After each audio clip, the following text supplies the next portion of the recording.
I am a maid, as you can see.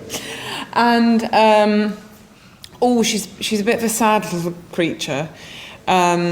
She's in a bit of a disastrous marriage with someone who's not very nice. He's a bit of a rock bag. And she's sort of quite a desperate little creature, which is probably why she's ended up in this terrible marriage and this terribly lonely situation. And when we meet her, she's been very traumatised by something that they did. They committed a crime, and she's very traumatised. And in fact, it's affected her sight, which is probably psychosomatic. But she feels now that the lights are too bright for her. I received a wonderful written sort of essay about who she was, and it went into her backstory and what her sort of terrible childhood, and then as she'd gone from service from house to house and not achieved much. I mean, quite a quiet sort of character, and was really quite sad and put upon, and thought that Thomas Rogers would be her salvation.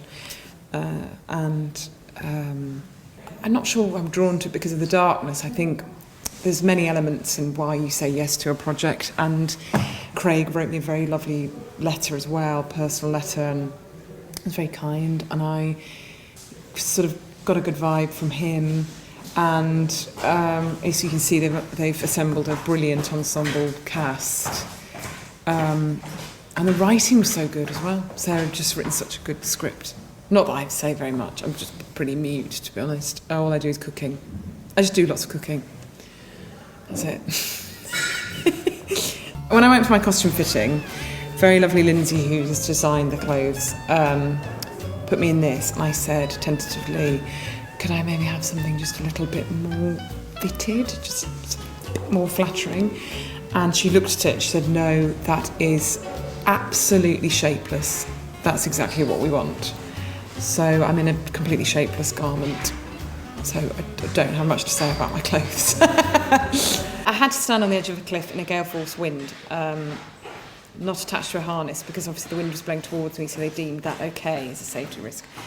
But unfortunately I had to throw lots of fish heads out of a bucket, but because the wind was blowing towards me, I had a lot of blowback there from manky old fish heads. So that was a nice day filming. So good times in Cornwall, yeah, good times. We did get taken out for dinner, that was nice.